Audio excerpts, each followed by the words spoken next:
বিগত ফ্যাসিবাদী সরকারের সময়ে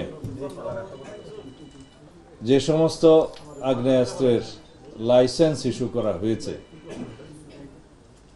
সেই আগ্নেয়াস্ত্রের লাইসেন্সগুলো আমরা আবার ভেরিফিকেশন করব এটা যথাযথ হয়েছে কিনা, এবং সেই লাইসেন্সের মাধ্যমে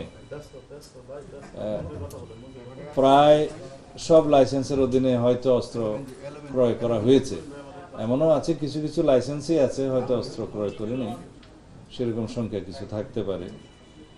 তা আমরা আশা করি এই কাজটা আমরা খুব দ্রুততার সাথে করতে পারবো, কারণ এই লাইসেন্সদারি কারা এবং তাদেরকে যথাযথ প্রক্রিয়া মেনে লাইসেন্স দেয়া হয়েছে কিনা, তারা লাইসেন্স পাওয়ার উপযুক্ত কিনা আইন অনুসারে, সেগুলো সবই যাচাই বাছাই করা হবে। এবং এটা স্ক্রুটিনি করার পরে আমরা সেই লাইসেন্স কি পরিমাণ লাইসেন্স যোগ্যতা আছে তাদের লাইসেন্স বহাল রাখার, সেই পরিমাণে আমরা বহাল রাখব।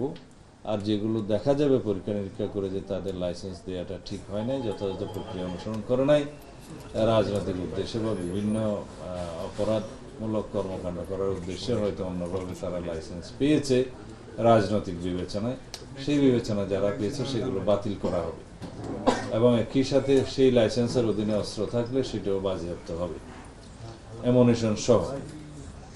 আর সেটা আমরা আজকেই সার্কুলার ইস্যু করব, জেলা পর্যায়ে যাবে, সমস্ত পর্যায়ে যাবে। এইটা এখনো আমরা নির্ধারণ করতে আমরা মন্ত্রণালয়কে নির্দেশ দিয়েছি। এগুলা কতগুলো লাইসেন্স আছে, লাইসেন্সধারী অস্ত্র কত আছে, কত জমা হয়েছে।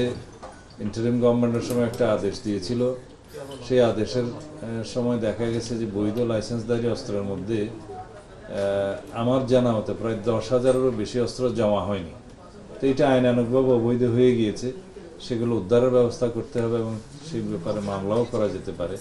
সেটা কোথায় কী অবস্থা আছে, ইন্টারিম গভর্নমেন্টের সেই পদক্ষেপের ব্যাপারে কতগুলো মামলা হয়েছে, এগুলো সব আমরা এখন রেগুলার করব।